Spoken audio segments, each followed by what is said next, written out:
Very cool. Hi, everybody. Hey. Remember who I am? Yes. Good. You probably noticed, and I mentioned it earlier, Barbara is not here today. You know what that means. We can do whatever we want.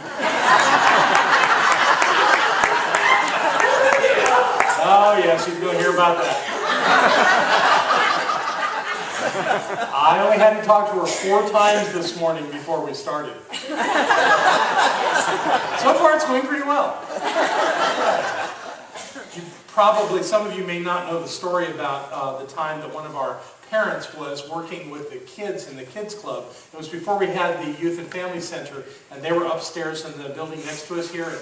And one of the parents had created this rocket that you would pump up and it would shoot up in the air, and he brought it so the kids could play with it outside, but he wanted to demonstrate it for me and what they were going to do, so he pumped it up just a little bit so that I could see it kind of just take off a little bit. And he pumped it a little bit, and they pushed the button, and the rocket went and stuck in the ceiling pipe. And one of the kids said, "Boy, Barbara's going to be mad." I said, "What, am I chopped liver?"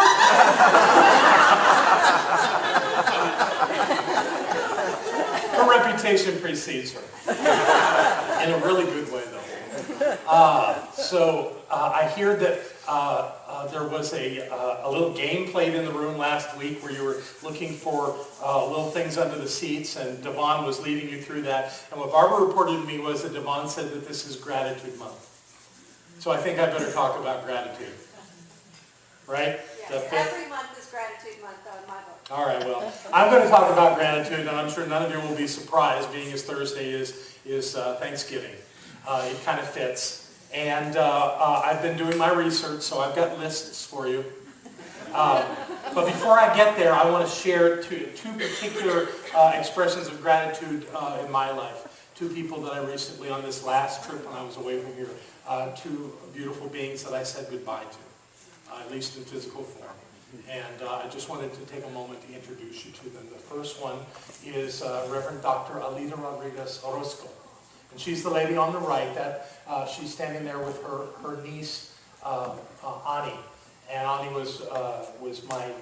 picked me up at the airport and really kind of hosted me the whole time that I was in Monterrey, Mexico last week. Alida left in April.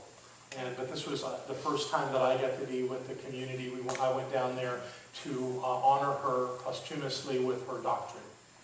And her husband as well, Jose, who I don't have a picture of, and could not find one this morning, but Alida left this realm in April and did not have the opportunity to know that honor had been bestowed upon her, but we nonetheless had a wonderful ceremony down in Monterrey. And she was truly the guiding force in that community, and because she's gone, guess what? Everybody else is stepping up. Yep. So they're doing wonderfully down there. The other is my dear friend, Mary Tumpkin, Reverend Dr. Mary Tumpkin, passed on the 15th of this month. Some of you may have seen her when we had the INTA get together in the spring. She was here and spoke, and actually on the website they listed some times when she had spoken recently, and ours was one of the opportunities to hear her online. What an amazing presence, a real giant in our movement.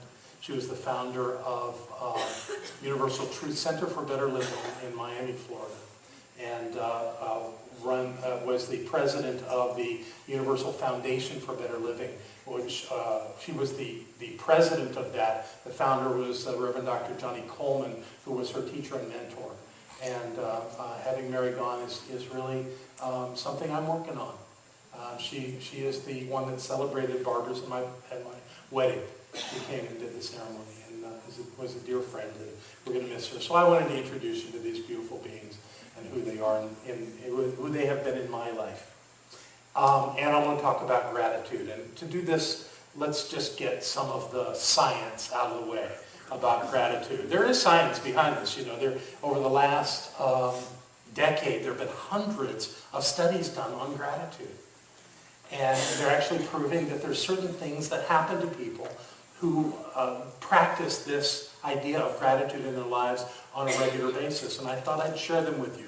Not that anyone needs a compelling reason, because we all know that when we're grateful, we feel better.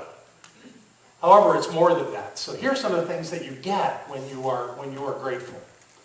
The first one is that you have a stronger immune system. Isn't that amazing? Your body works better if you're grateful, if you're spending time in gratitude on a regular basis. Another physiological thing that happens is you have lower blood pressure. I guess that makes sense, though, because you can't be grateful and angry and upset at the same time. So if you're grateful, obviously, you're going to have a better blood pressure than you are if you're angry. So that's a nice thing to receive. The next one that shows up is that, no surprise, that you're more generous and compassionate in general in life because you're spending more time being grateful. Makes sense. There's also the idea that you have a better relationship in your life, your primary relationship, and all your relationships are more stable, more productive, and certainly more loving if you're someone who spends time in gratitude. That makes sense, right? What else? You have less anxiety, depression, and less chance of burnout if you're living your life in gratitude. Then there's a better sleep. Anybody want better sleep? Yeah, buddy. So we're going to talk about how to get that to happen a little bit. But the idea of better sleep is certainly a big part of this as well. And then we've got more optimism, more joy, more overall happiness. So you're a happier person if you're grateful. No surprise to that. Is that the last one? Is there another one? No, there. Achieve your goals better. You're a better achiever if you're a grateful person. Isn't that interesting? That one's a little hard for me to correlate, but because I would think that a lot of people would be just grateful whether they got what they wanted or not. But apparently you get more of what you want if you're grateful.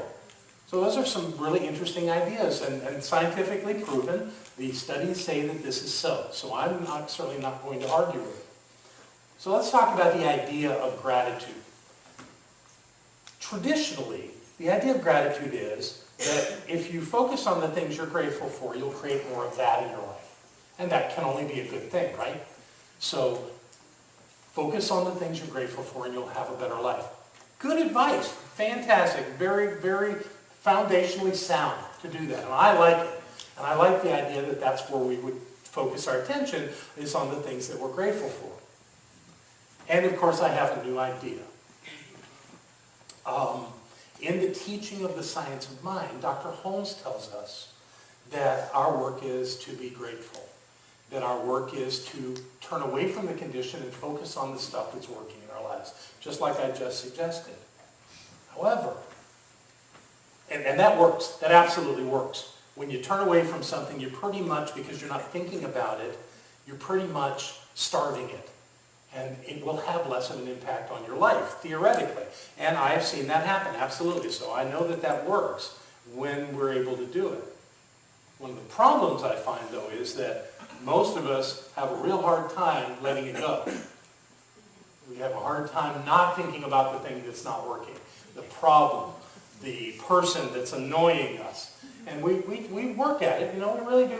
We turn away and we try to pretend like it doesn't exist, and it keeps getting us. So what can we do that's different than that? Not that there's anything wrong with it. There's nothing wrong with doing that, and I'm not saying don't do it. However, something we can do before we completely turn away from something is confront it. When we have it, anybody here ever have a problem in your life? We want to turn away from it. We want to not give it attention. We want to not draw focus to it, yet we do. And if we, however, were to simply look at it, dead on, square on, confront it, with the intention not of taking it on, not of going to war with it, because that doesn't work. But if we look at it squarely and say, okay, in the science of mind, we've all learned that God is all there is. There must be God in the midst of this.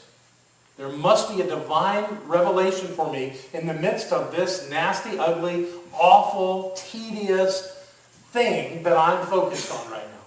There must be God in there somewhere. And I'm going to find it. How do you do that? Because it looks pretty ugly. It looks pretty nasty. We don't want it All we want it to do is go away. But it couldn't be there if it wasn't already in our consciousness. It couldn't be there. So if our consciousness brought it forth, it doesn't really work for us just to want it to go away. There's something there for us.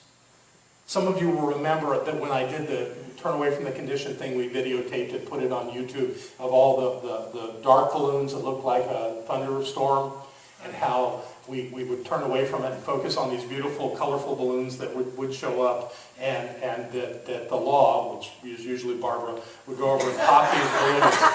I had a notion when I was doing that, I never actually did it, but I had a notion that in the midst of all of those dark balloons that I should hide a white balloon. Because in the midst of there somewhere, there's a seed of the divine. There's something going on there where that couldn't exist. And that my job would be, when all the black balloons, the dark balloons, those gray, cloudy balloons were gone, that all that should remain would be one white balloon to represent the divine. So how do you find that? Well, I have come to the place of simply demanding it and saying, okay, show me God in this mess. And just look at it long enough for it to come. And in many cases, I've found that it will come. And when it comes, what do I do with it? Well, I'm grateful for it. And I state my gratitude very clearly. In the midst of all that I would prefer not having in my life, there's something wonderful. It's an understanding. It's always about understanding. It could be that out of this, something wonderful happens. That's true. I've seen that happen many times. But the bottom line of it is it's in this thing that I don't want, there's something beautiful. There's something wonderful. And it's an understanding. And it's got to be an understanding about me, for me. And in your case, it's got to be something about you. Because truly, even though you'd like to tell me the story about how somebody else created that mess, it was created in your consciousness. Not to blame. There's no blaming going on. Because if it was not out of your consciousness, you would have no power over it, no ability to change it. But that thing simply exists in all of its ugliness to get your attention. That's why it's there. To get your attention. So that you will look at it and find that seed of the divine. And that seed of the divine comes right into you. Because this is where it's happening. And from that place, to recognize that something wonderful is happening with you. And it could be as simple as, I'm bigger, I'm stronger, I'm clearer than this situation. I have control is not the greatest word, but I have dominion. I like that word. I have dominion over the circumstances of my life, including this thing that I don't want. I have dominion. It's my life. I get to create it. And out of that, something wonderful emerges. And life gets better because we know ourselves better. And the bottom line of all of life is that we get to know ourselves better. That's why we're here, folks. It's wonderful, all the altruistic things that we attempt to do in our lives. But frankly, all of that leads back to us. So that we feel it, so that we learn about it, so that we understand it, so that we are lifted up by it.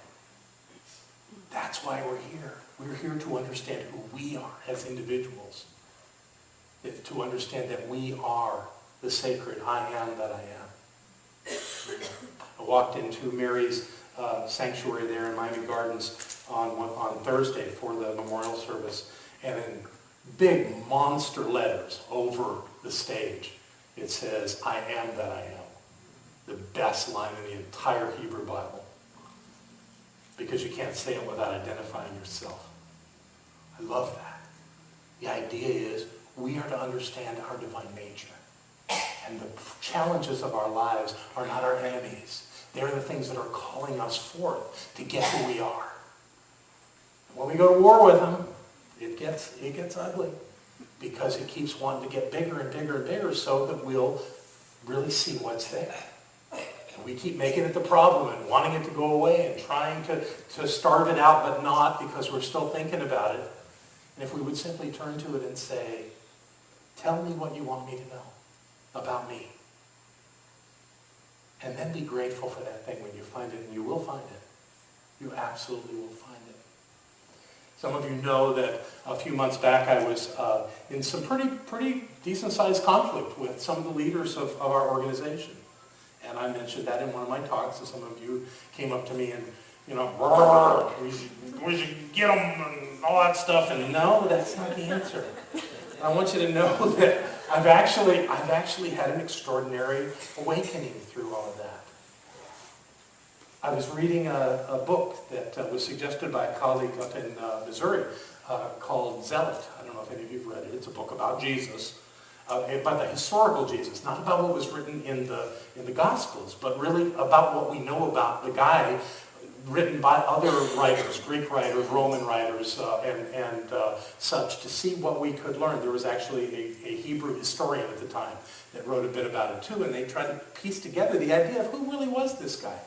And one of the things that was very clear is that he was having constant challenges through his entire ministry. He had all kinds of things going on that were troublesome. And when he left, when he was gone, the community that remained had lots of trouble. There's actually some recorded information that Jesus' brother James, he called him James the Just, and Saul of Tarsus, who was the Apostle Paul, actually got into a fist fight in the temple. Paul won. Crazy stuff going on. And that's the nature of life, is that there's grappling, that there's disagreements, there's misunderstandings, that there's confusion, that there's a lack of communication. That doesn't mean that God's not in the midst of it all. That's the reflection of consciousness from the participants. So if we find ourselves in those circumstances in life, guess what? We're creating them. And if we're creating them, we create something else. However, if we've created them, we've created it to learn something about ourselves. So go ahead and learn. Go ahead and get it. Don't be afraid of it. I mean, I have so many people that have come to me over the years for treatment. Just make it go away. Just get it out of here. That's not the answer. There's something in there. There's a seed of truth. What did Emerson say? Even in the muck and mires of things, something sings. Something in there is important to know. That thing is about me, and the thing for you is about you. So get it. Get it. So how are you going to get it? How are you going to make this transition? Because it is not a natural thing. It's a developed skill. In fact, part of the research that's being done says you can develop an ability to be grateful, even if you're a pessimist about life. And I don't know if we have many pessimists in this room. But there's plenty in the world, and they're saying that even people who have a pretty cloudy outlook on life can be grateful and can develop the skill of gratitude. So how do you do that? Well, 3 things come to mind. One is keep a journal. Oh, not a journal. I have to write. Gratitude tends to be expressed with words, at least initially. So, yeah, a book, a binder, one of those spiral notebooks. And with a black magic marker on the front, you write, "My Gratitude Journal." And then you leave it open so that you notice it. And you write down something. Ideally, once a day. Write down something you're grateful for. So I read a book. Well, I didn't buy it, but I stood in the bookstore and read some of it. A person actually published their gratitude journal, saying, "Here's some ideas you might want to consider of things you could be grateful for." You know, because we don't think about what we're grateful for. We don't think about all the blessings of our life. I often in my treatment work say, I am grateful for all the things that I'm not remembering right now. You know, just because they're there, you know, and then maybe they'll come to me later. But, you know, you can do a journal. That's simple. Write down stuff that you're grateful for. That's one way. Another way is to actually write letters to people or cards to people saying thank you. I got one this morning. When I emptied out my mailbox upstairs, there was one right on top from the minister in Nashville, Tennessee, thanking me for coming and celebrating their silver anniversary over there. You know, it's just a wonderful moment of connection. You know, and it tends to be toward things that we are naturally grateful for. But what about actually writing letters to someone who pissed you off? Once you've recognized what you learned from that experience. to say, I was really ticked off at you in that moment, and what I've come to understand about myself is, and fill in the blank, and let them know, and thank them. Not that you're asking them to do it again, but just letting that be a way of communicating. What an idea. What an idea, right? Somebody who ticked you off. And then there's the simple idea of scheduling regular gratitude time. If you can schedule time to do a spiritual mind treatment every day, wouldn't hurt to include in that some absolute gratitude. Now, what I teach my students with gratitude is that the thing we're being grateful for in the treatment is the thing that we've done in the step before that we said is so in our lives. The thing that we're calling forth. Make sure you're grateful for that. However, you can add anything else you want. The way that Native people do their prayer work is always from a place of gratitude. It's a powerful place to work from. It really shifts the affect in your body. It shifts your emotional state when you're being grateful. It opens you up. So praying from that place, doing treatment work from that place, can only make it better. So I invite you to do that. And we're going to do our circle of prayer in a few minutes. And all of our practitioners are here. I want to ask you to please do your treatment work from gratitude today for the people that come to you. Add as much gratitude as you possibly can in your treatment today. All right? So that when you all get up and go for a treatment to a practitioner in a few minutes, those of you that do that in a way that's filled with gratitude. So we've got those three ideas about where we can go. I want to make sure I'm not leaving anything out. Oh, I have one more. Yes, that was not on my list. Come on Thursday. Yes. This is the most heart-centered experience we have at our center, where we do actually change the seating so that we're circled. And we give everyone a moment to just state their gratitude. It's the most beautiful thing I know. I know some of you showed up for the very first time in that gratitude circle on Thanksgiving. And that it really does create an opportunity to be open to the possibility that we can be grateful for everything. I don't believe there's anyone in this room that couldn't find gratitude in their lives right now. But I want to call to all of you to stretch it and find some gratitude in those hard, bumpy places. And figure out what you're learning from that, what's coming to you out of that, so that you can bring that joy into your life as well. To realize that you've never been abandoned by the presence of the divine. It is innate to your very being. And it's your job to know it and remember it no matter what. So I'm going to close with a quote that comes from John Kennedy. Think about this. As we express our gratitude, we must never forget that the highest appreciation is not to utter words, but to live by them. So if we're going to take the time to be grateful, let's make that really how we love our lives and honor this man who gave his life for us. I love you all very much. Thank you.